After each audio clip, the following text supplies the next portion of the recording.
So permit me to welcome Mrs. Olubunmi Faluyi to take up the microphone. I will not do any elaborate introduction, but you already know her. Let's celebrate her. Thank you so much, ma. You're welcome.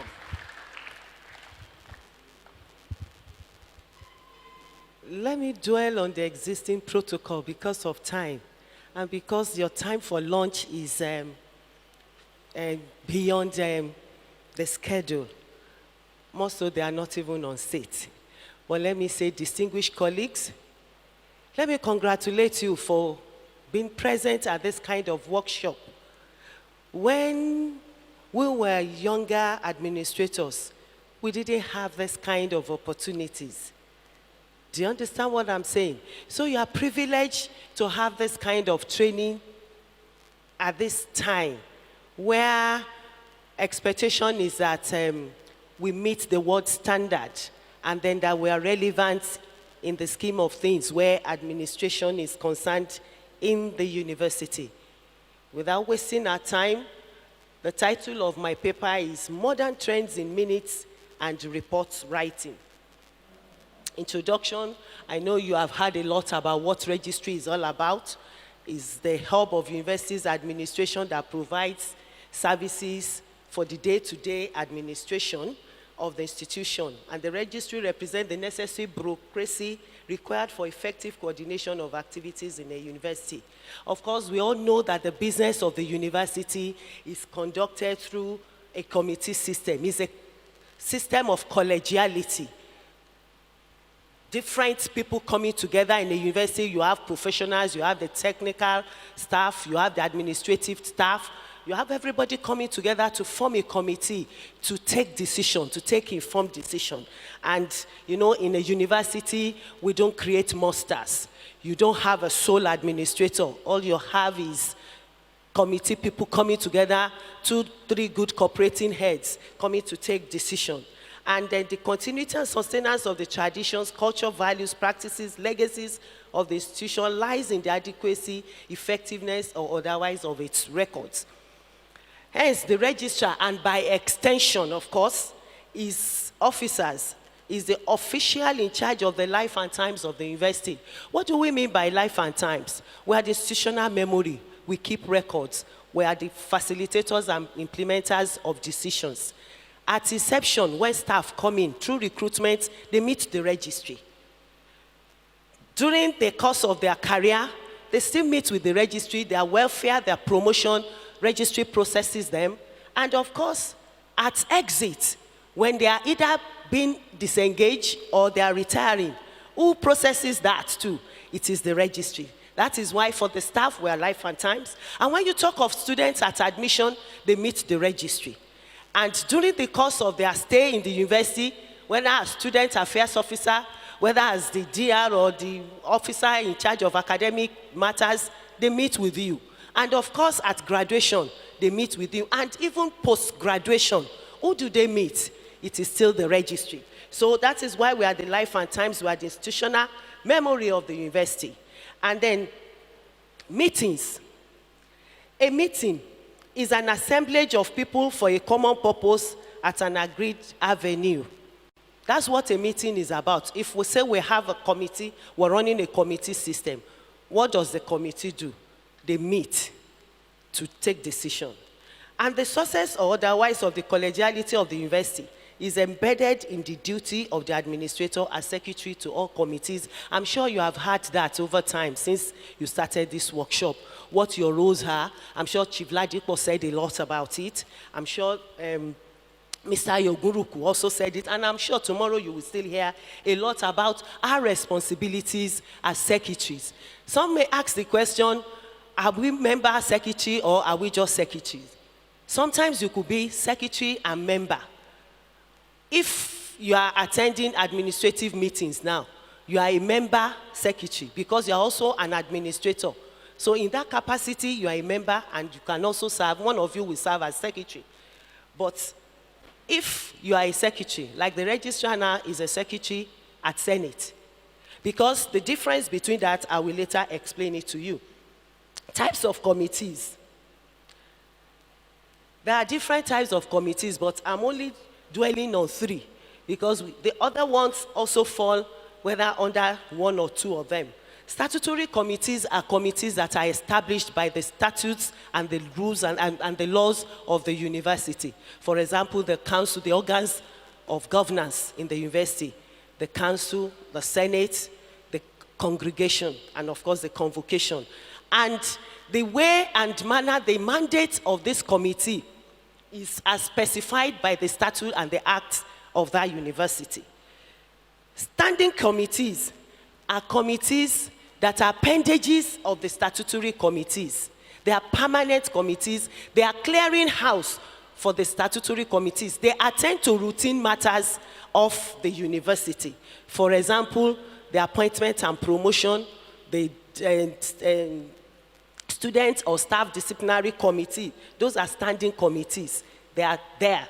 I'm sure you know about this. And then the ad hoc committee, they are those committees that are constituted to address particular purpose, to address particular issue. And once this committee dispenses of their responsibility, they are dissolved. That is ad hoc committee. And that, under this, we can have steering committee who will also do some other assignments and responsibilities as given. I don't want to bore you because I can see that some eyes are already heavy. Don't worry, your lunch will be waiting for you. Minutes. What do we refer to as minutes? Minutes are true and accurate record of proceedings at a meeting. Minutes are true and accurate record of proceedings at a meeting. They are concise, they are clear, and they include the points that are raised for discussion, all the deliberations at a meeting of a committee or a body. They are taken down and they are recorded. And when it comes to minutes writing, how do you then build up your minutes? How do you draft your minutes?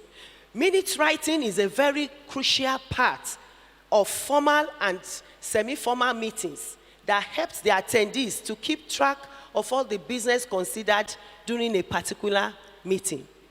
It's a record of all the things that transpired at the meeting, all the decisions, all the discussions, all the deliberations at a particular meeting. And we have different types of minutes. There are different ones, but I've tried to put them just into points. The first one is narrative minutes. Records that, the narrative minutes are records of the discussions that take place in detail. It can also serve as a legal document. Narrative minutes are minutes where you just note down those things that were discussed, the key points of things that were discussed. Details, not necessarily Mr. A said this, Mr. B said this, but you note it in your draft. But when you are bringing out, when you are writing your final minutes, you just, as it is, committee decided that. The committee noted the point that was raised by a member of the committee. Those are narrative minutes. You don't say, you don't personalize it and say Mrs. Faluyi said and Mrs. You understand what I'm saying? That is narrative minutes. You just give a kind of a detail of what transpired. And like I said, it can also serve as a legal document. For us in the University of Ibadan, we're always in court for one thing or another. You don't expect a 70-year-old university not to have challenges and issues, of course. So some of these minutes are taken as legal documents when we have litigations. And that is why they must be detailed, because the minute itself, when it is presented at any court of law, will speak for itself. And then we have action minutes or resolution minutes, which are short minutes containing only decisions arrived at meetings. The resolution minutes may just be the decisions that were taken. What did the committee decide? What was the resolution at that meeting? You just list them in order of points. why the action minutes can be taken as decision extracts, so that members who have been given assignments to do, we know what to do. Whether at the meeting, the chairman was requested to meet with a particular body or whatever, the action minutes is just a summary, and it states it. It's most times it is in tabular form, so that you write the item, you write the decision, and then whoever is going to act on it. That is the action minutes, decision extract. Why then do we keep minutes? Why do we keep minutes? Minutes are vital aspects to the operations of institutions. Number one, because it ensures that meetings are carried out in an orderly, transparent, and accountable manner. For some of those statutory or standard standing committees, they have what we call order of council or order of senate.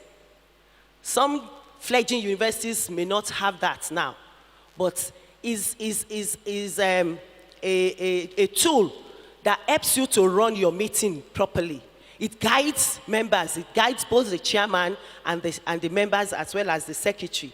And so, the minutes of a meeting will ensure that it's carried out in a transparent and accountable manner. It maintains accurate historical records. Minutes have helped to solve problems in institutions. When matters arise and you start to discuss it at a committee level, and they will say, I want to believe that this kind of situation happened in 1920, so something. And they will say, let us go and look at the minutes of Senate. How did they treat the matter? What was the decision at that time? So it maintains accurate historical records. And that is why we as administrators were the record keeper of this minutes. We are the institutional memory. They ask us, we are the department that they want to check with. When you give information at meetings, they want to believe it, that yes, they are hearing it as a confirmed source. It gives a clear and objective summary of activities. A clear and objective summary of activities, of what transpired, of what people discussed on a particular matter. It conveys information and decisions to those who were not at the meeting. Of course, for those who were not at the meeting, by the time you send your minutes to them, they will be able to flow along, you carry them along, even though they were not at the meeting. And for those who were not even members of that committee or members that were supposed to be at the meeting, when they see the minutes, they can relate to it, they can understand it. And then it shows future expectation of actions. When you read through the minutes, you will say, that, oh, this matter has been dealt with, this decision was taken, and this is what should have been done for the future. And when such things are not done, the minutes is what you go back to, and you refer to it as a reference point that at so meeting, Senate decided that so faculty should do so. And the minutes then empowers you to write as secretary to remind whoever is supposed to have taken that expected action and has not done that. And this brings us to the essentials of good minutes writing. Essentials of good minutes writing. What are those things that you really want to look out for when you are writing your minutes? Or when you pick up a minute and you are looking at it, what are those things that you attract you to a minute, and a good minute for that matter? The first thing is accuracy. You want to see the style. And distinguished ladies and gentlemen, let me tell you, when you as secretary, when you are working with a chairman, such a chairman may have his own style or her own style of writing. I've worked with different seasoned administrators when I was a younger associate. I've worked with somebody that will write his points in such a way that it's saying 1, 2, 3, 4. And when you write your own minutes and you are putting points and you are writing you put bullets, it will say, take it back, go and number it. That's somebody's style. If you can have a chairman like that, you have to follow his style, because these ones we're talking, they are the standard order. But sometimes, in order not to run into problem with your chairman, remember your chairman will have to vet your minutes before he has to accentuate it before you can distribute. So accuracy is about you writing, not adding what was not said or what you think was said. You write according to what was said at the meeting. Don't say that I was expecting that this was what this person meant. No. And that is why, as a good secretary, if you do not understand what the decision should be, what the final resolution is, you say, Mr. Chairman, sir, what is the decision? That is accuracy. And completeness. Your minute must be complete. It must have a beginning, it must have an ending. The title of the minute must be there, the heading, and of course, it must have the conclusion. That is complete. It must have all the structures therein, and it must be clear. We were told, Dr. Adekola just told us, don't be ambiguous in your writing. Let it be very clear. Speak simple English. And your tenses, you are reporting, is a minute of what transpired, you are reporting. So definitely your tenses must be in past tense. Skills of a minute taker. As a secretary to a committee, mental alertness is very, very important. You don't get to a meeting and you are sleeping. You don't get to a meeting and you don't have the presence of mind. You are absent-minded. How do you then get what is being said?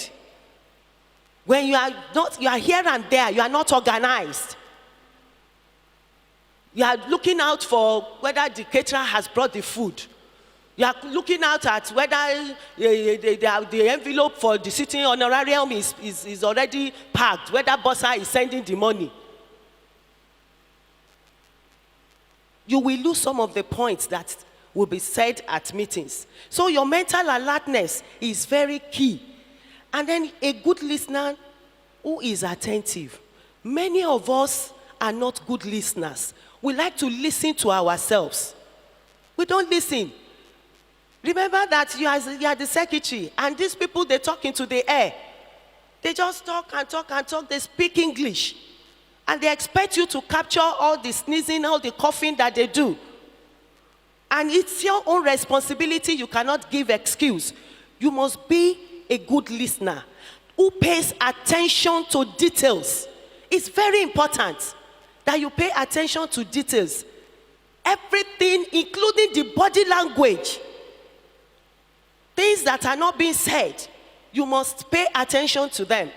You must have what is called boardroom acumen. I used to have a chairman when I was secretary to College of Medicine. That chairman, I never knew he would observe me. When I do like this to my associates, they know what I meant. They will stand up, they know what to do. When somebody is talking and the caterer brings food and is standing in front of once I just do my head like this, they know what I mean by that. You must have boardroom acumen.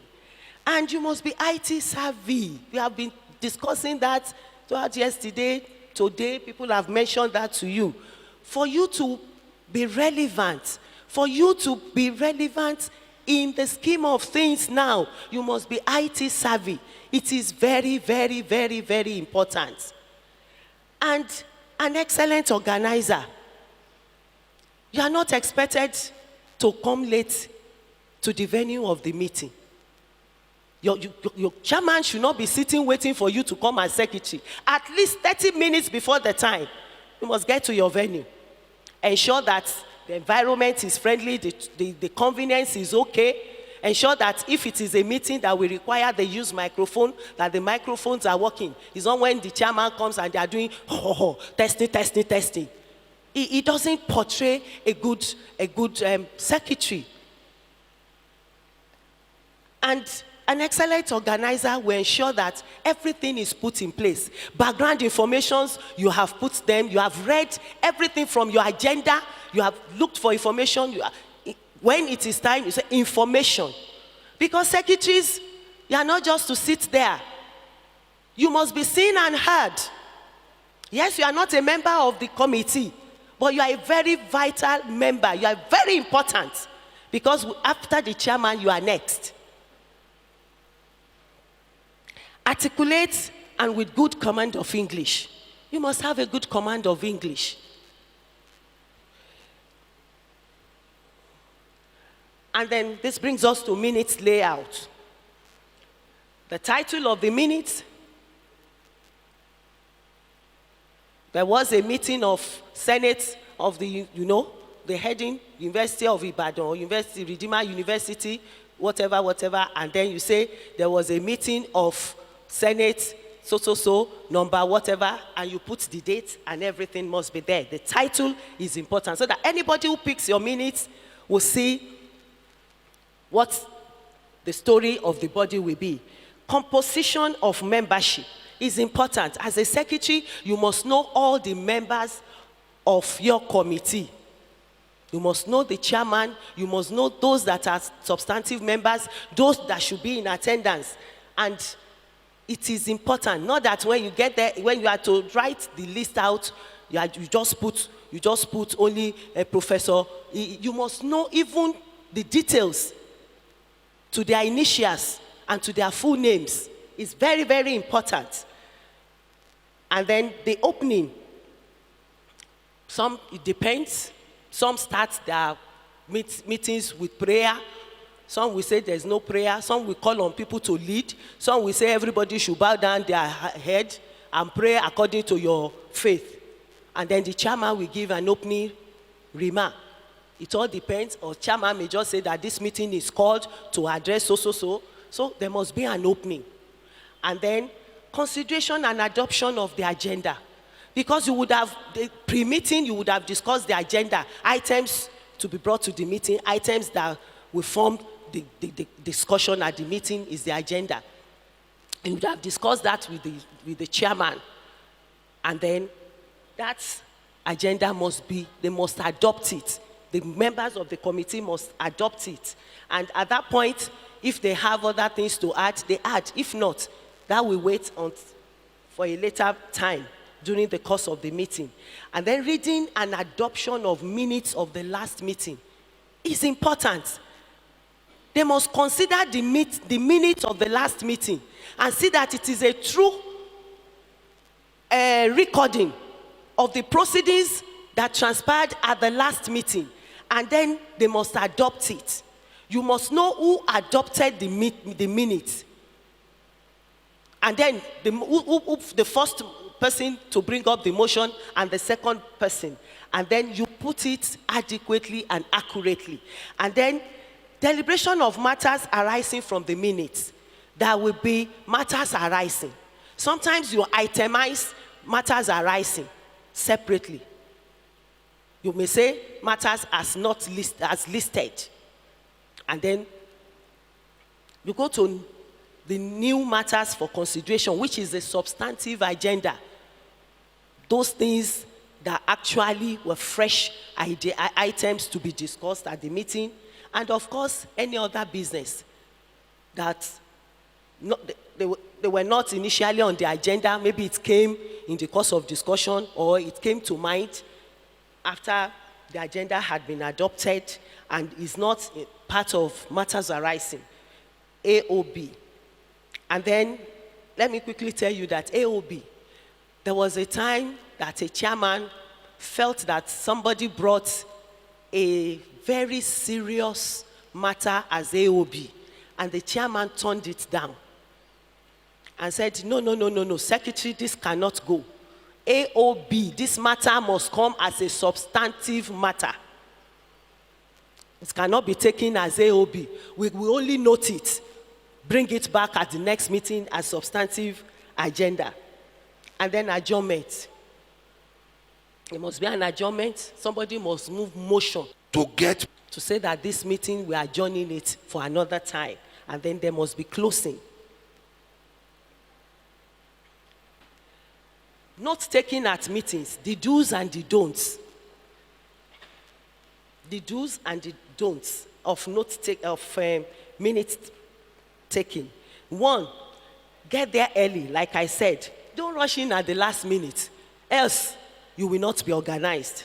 Make sure you know who is the chairman. Of course, you must know your chairman. Even if it is a meeting, if it's a committee that has just been constituted, you must ensure that you know who the chairman is before that day. Don't forget to find out who the chairman of the meeting is and sit next to the chair. It depends.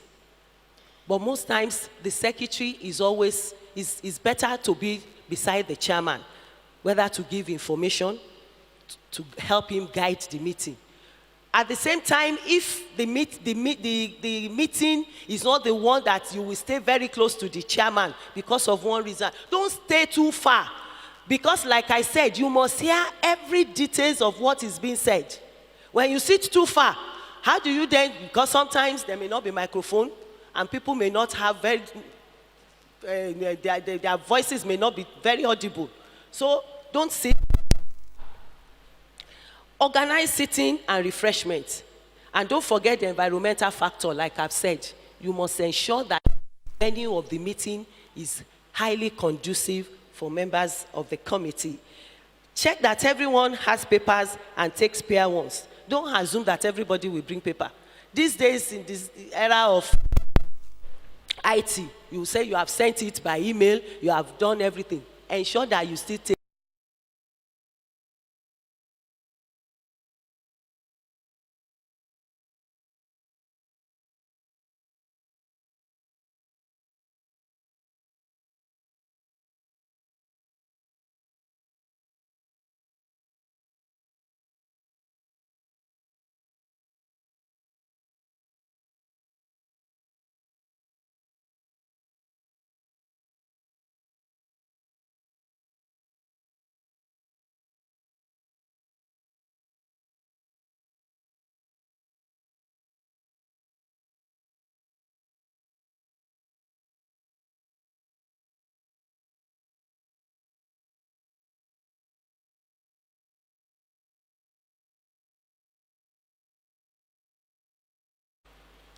Ask for the names of those present so that this helps you.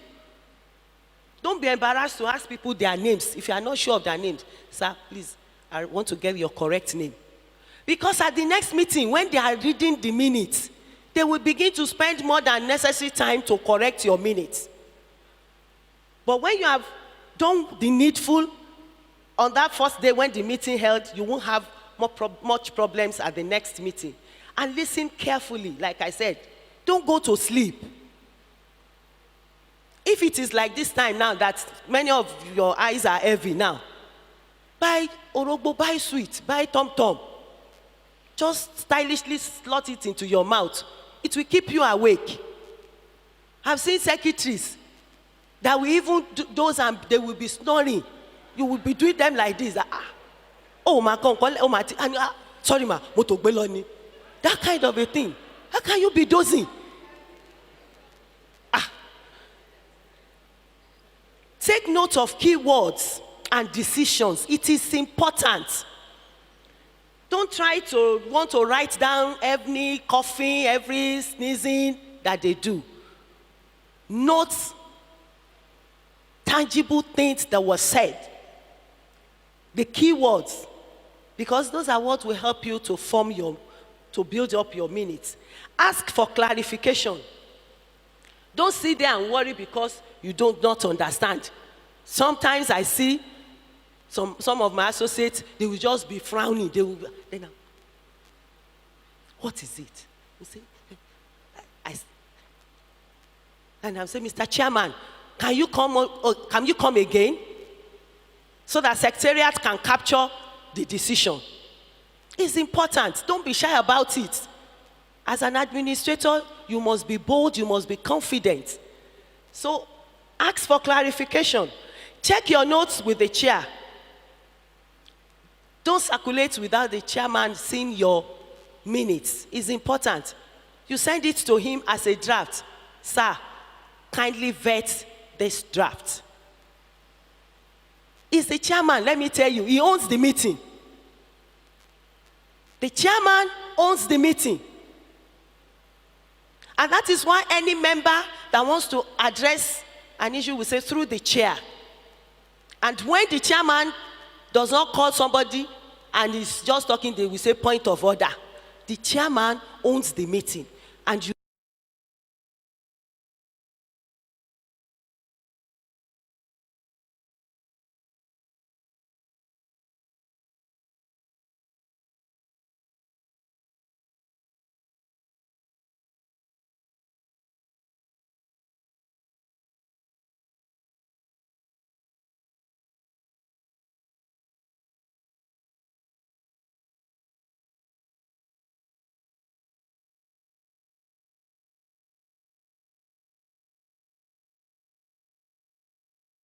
in fact, it is important that they must get the minutes. It depends in how you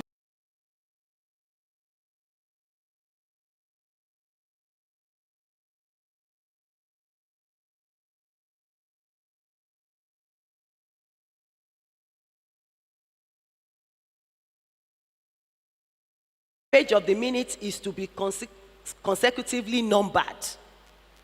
Pagination is very, very important.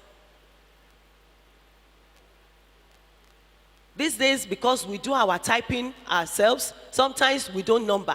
You don't even folio. You don't put folio 1, folio whatever.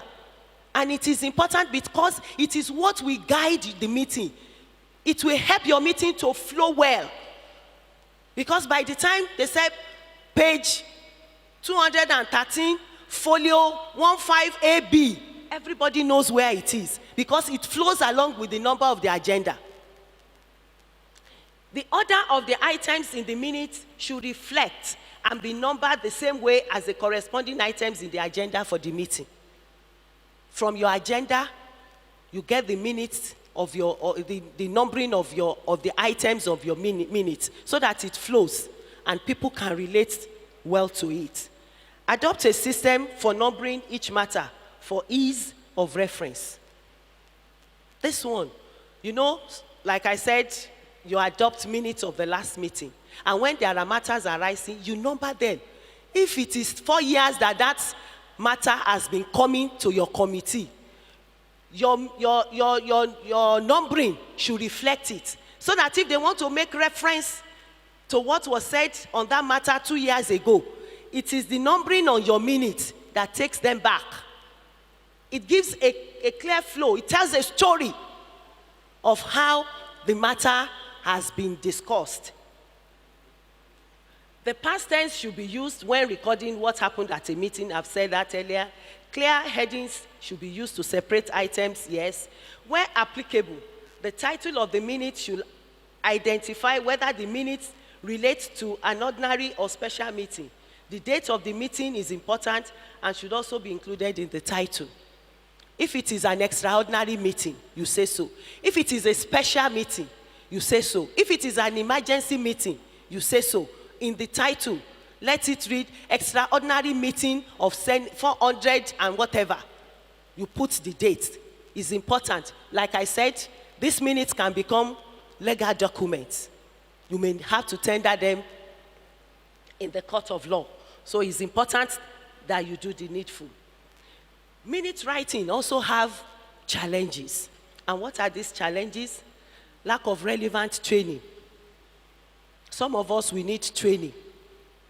If you do not have good command of English, you may need to go for training.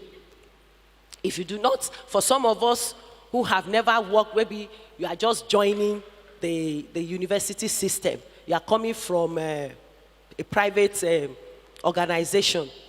You need to learn the style of writing minutes. Because the way they write minutes in a company is different from the way university system writes their own minutes. So it's important that you attend relevant training. You can also sort for books to read. Also, lack of experience. You need mentoring, mentorship, coaching.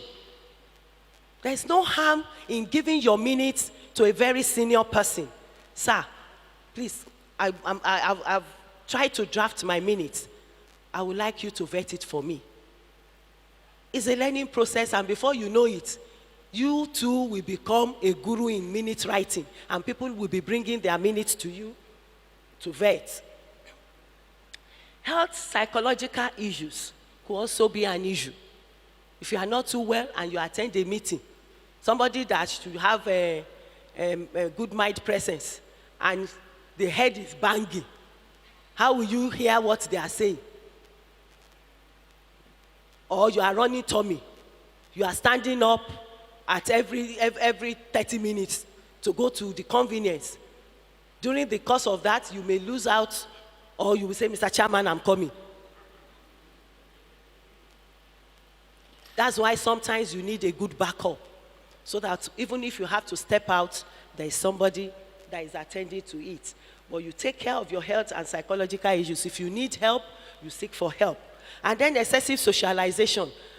Thank God that Dr. Adekola mentioned something like that. As a good administrator, you must have what is called integrity.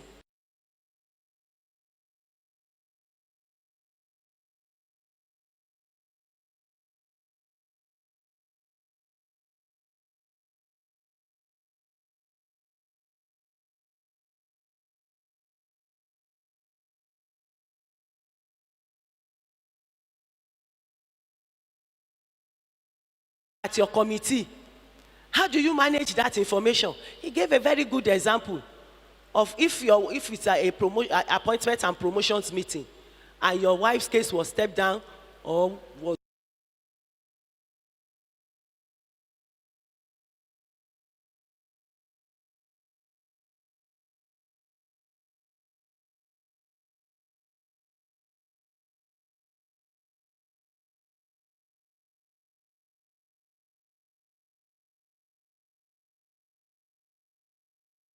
supposed to do. You will not, because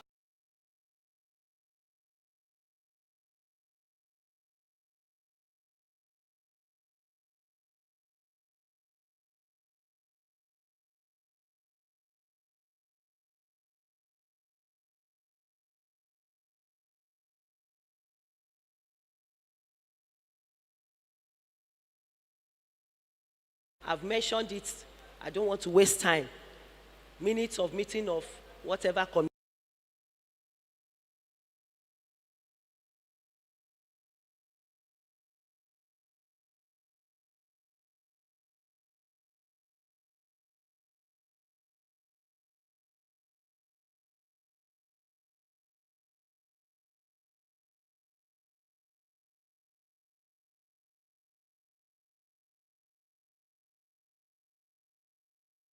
must be well stated. They are secretariat, servicing the meeting, assisting the secretary. And then there must be a chairman, there must be a secretary. Not that the secretary will go and add his name to secretariat. And then regret, a list of committee members who have contacted the chairman or you as the secretary for apologies, and those who are absent. And this is where notations come in. The key, you must put notations: absent with apology, maybe 1 asterisk, leave on leave, maybe 2+. And it's important so that people don't come to the next meeting and say, I sent apologies.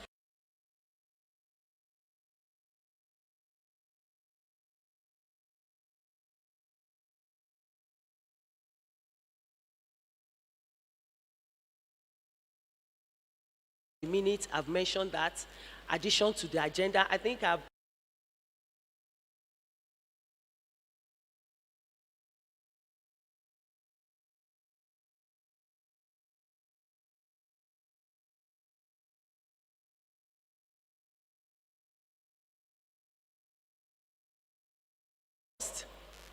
and then new items to be discussed, and then additions to the agenda, which is the AOB, of course, like I've explained, adjournment, and next meeting date. Sometimes at that meeting, they fix the meeting for the next meeting. And this brings me to report writing. Report writing. Reports are official forms of communicating the work of a committee.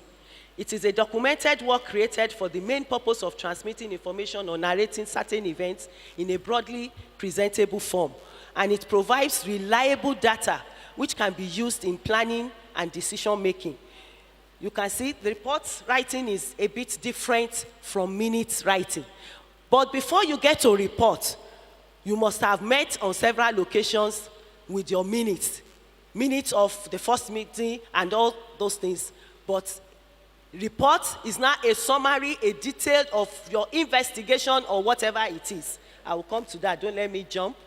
And the purpose of a report is, one, to provide information. It can assist in decision making.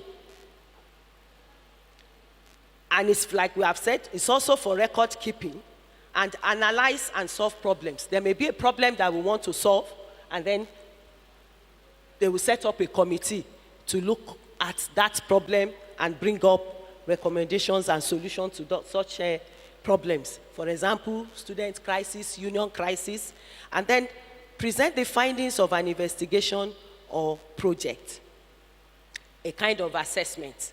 And then we have types of reports.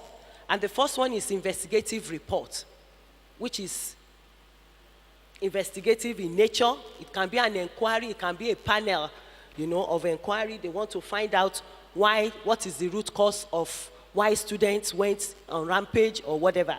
Just as the name is called. We have progress reports, which could be an interim report or a partial report of how something is progressing and on a particular assignment. Of course, technical reports is a kind of professional, specialized report of a specialized field. And feasibility reports, that one could be a proposal. It could be that, we want to do something. Mr. Lagbaja, why don't you help us to put up a feasibility study, and it will eventually turn into a report. And of course, the general report is the one that you do, a kind of annual, weekly, periodic. And then all these types of reports, I've tried to classify them. You have the regular routine reports, and the periodic reports, progress reports, production reports fall into this category. Of course, we have occasional reports, which may be about discipline. I've asked a panel to investigate a matter of some staff bypassing maybe meter or whatever, or some people are stealing diesel somewhere, and they are asked to write a report, and then the report will go to another panel for consideration. And then situational report of something that also happened. Commissioned reports. These are policy formulation change reports. For example, if NUC gives a kind of a circular comes out, you can ask a committee to look at it.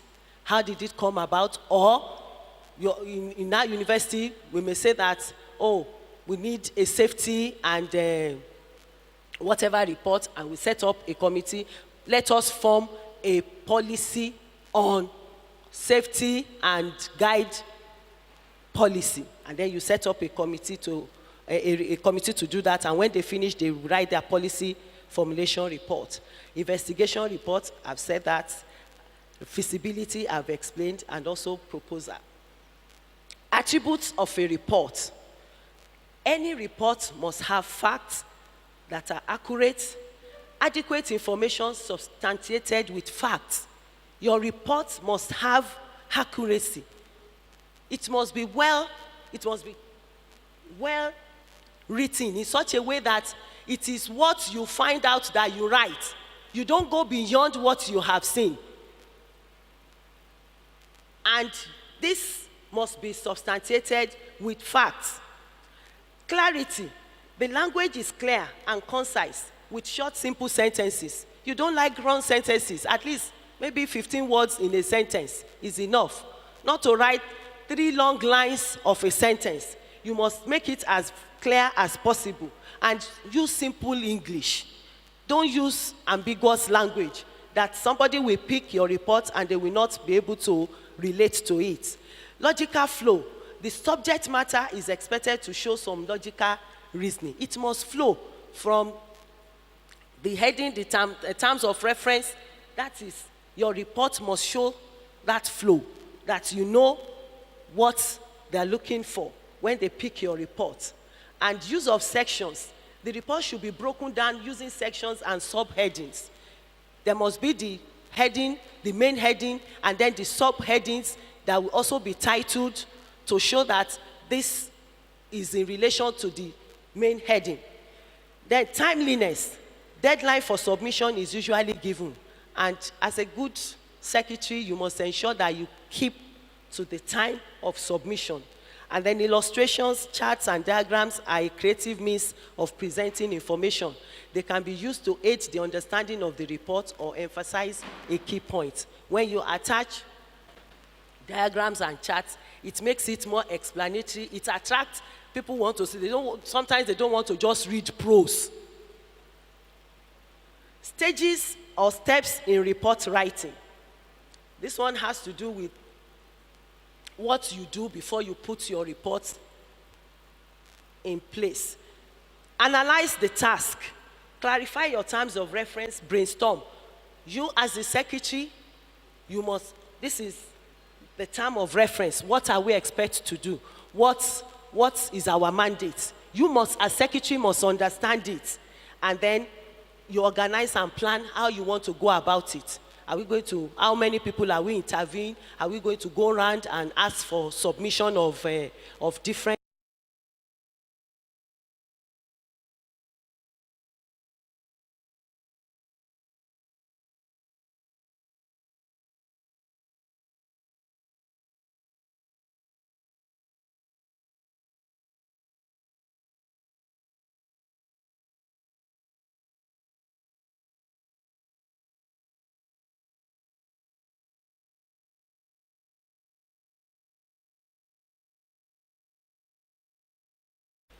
You are just safe.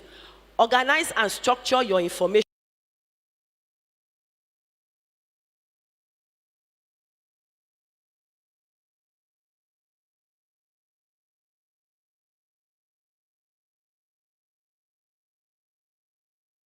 Of course, your first draft must be ready, that you will edit, you will read, you will give to your chairman, you will distribute to other members, they will check. Edit and proofread, check and redraft. You must read your drafts. Ensure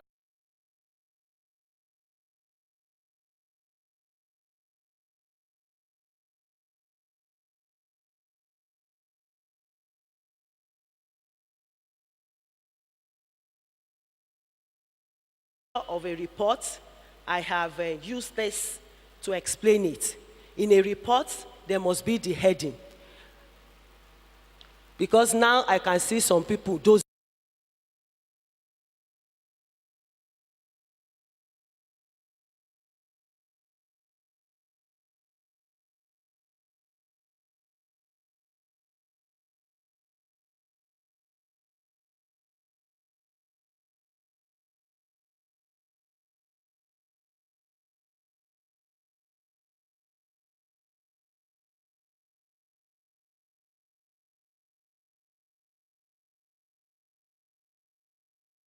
draft that report, you must make sure that you include them. Your report must reflect the membership. And then terms of reference. What is our mandate? What is the compass? This is a compass. It leads you to where you are going. This is the assignment that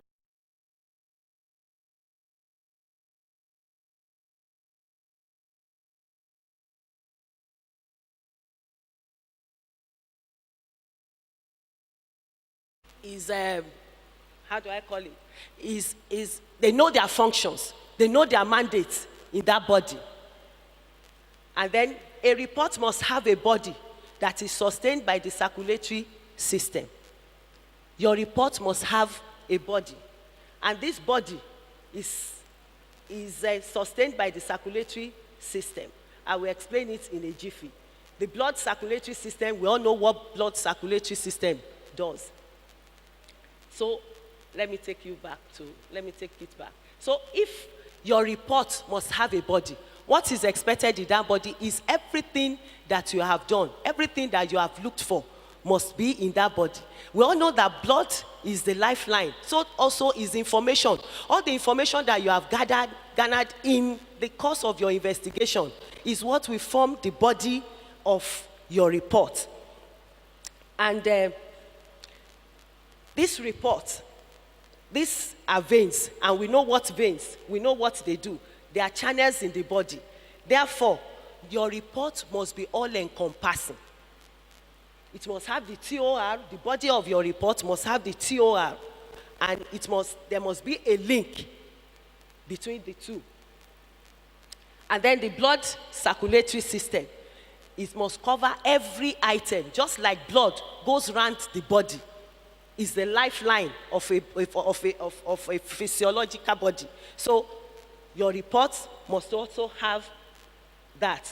Every aspect of the assignment must be covered. You must ensure that you have looked through everything that is needed to be looked at. And then, of course, the 10 fingers. What does that one point to? It points to the procedure, the methodology, the modus operandi that was used, and it's showing that all matters have been considered. Everything that needed to be considered in your report has been considered. That means that your report must be comprehensive. It must be detailed. And of course, we move to recommendation and conclusion. And this is relating to the legs, the way forward. Where are we going? What is the next step that we want to take? Because when you write your report, you are submitting the report for somebody that will act on it. And of course, the excretory system, the output of your findings, the output, you must present that report. The output, the result of your investigation. And of course, names, signatures, and dates by members. Everybody must sign. Even if we have minority reports, they must put it, at least you can't force them to sign, but everybody must say that we are part of this decision. We all decided to give this report. So it is authenticated with the dates, with the signature, with the names, the signature, and the dates of members. And this brings me to evolution's development in minute writing. As globally started, change is the only common denominator in the affairs of mankind. Many of us, we don't want change. As it was in the beginning, so it is now and ever shall be. That's what we want. We are very complex and let us just continue to do it that way. But if you want to belong to the university of the future, the 21st century university, then you must embrace change.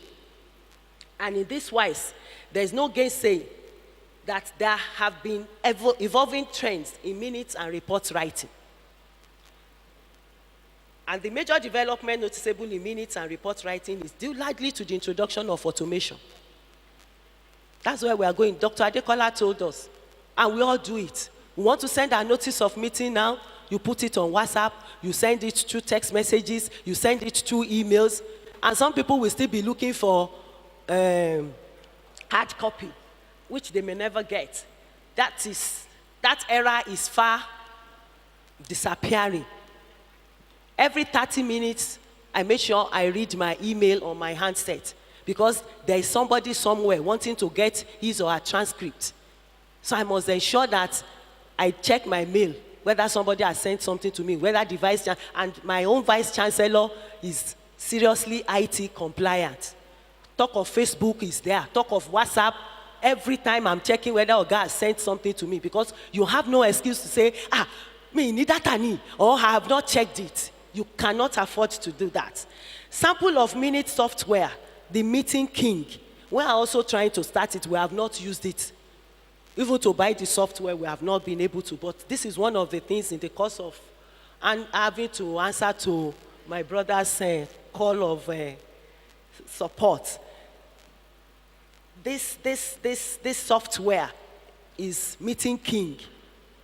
and it's to help us in writing our minutes. But what it does is you jot your draft. Meeting King is not going to do the jotting for you. You see, whether robot or no robot, somebody will have to still automate it. So if you don't do a good note taking, when you put it in, it will be what? Garbage in, garbage out. So your own skills, writing skills, communication skills, critical thinking skills, analytical skills, all those skills that Dr. Adekola told us about, you still need to put it in place for you to get a good minute. But what this one does is that when you put your notes together and you apply the software, it will then bring out your minutes for you in the format that is should. Taking notes and assigning tasks in one application, bullet styling, recording, one-click minutes at the end of the meeting, easy access for all participants to provide updates and comments, platform to deliver materials for assigned tasks, task linking between minutes, one place for all attachments, and etc. And distinguished ladies and gentlemen, remember that the professional administrator keeps the system running by operating its bureaucratic and collegiate structure along with determined rules and regulations which may change from time to time. Therefore, the registry as the epicenter of university administration needs to have a solid base of managerial capacity and exhibit the necessary competencies that will facilitate the university endeavors. That is why you and I are here. In the last 3 days you have been here. All you are trying to do is that you want to build capacity, you want to improve on your competencies. And how do you do that? Of course, it is through this workshop that says building professional university administrators for global competitiveness. You want to be relevant in the 21st century university administration, then this is where you are supposed to be, and you are in the right place. Distinguished ladies and gentlemen, I want to see after this 3 days workshop that all of us will go back to our different universities and become change agents. I want you to be change agents for the registry that will be knowledgeable. A registry that will be attentive and pays attention to details. A registry that is friendly, effective, efficient. A veritable data warehouse. A department that they want to check with. Distinguished ladies and gentlemen, good afternoon and thank you for listening.